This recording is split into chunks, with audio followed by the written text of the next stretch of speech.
Mheshimiwa Naibu Spika, katika utekelezaji wa kampeni hii, wananchi wamepatiwa huduma mbalimbali ikiwemo elimu kuhusu masuala ya haki, umiliki na utatuzi wa migogoro ya ardhi,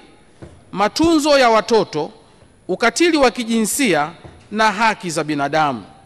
Kupitia kampeni hii, jumla ya mikoa 25 ya Tanzania bara na halmashauri 179, kata 1907,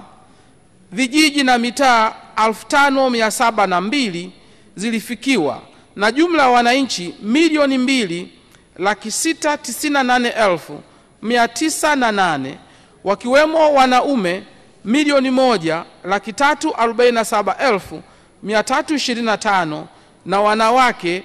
1,351,583 walifikiwa na kupata elimu na huduma msaada wa kisheria kupitia mikutano ya ana kwa ana.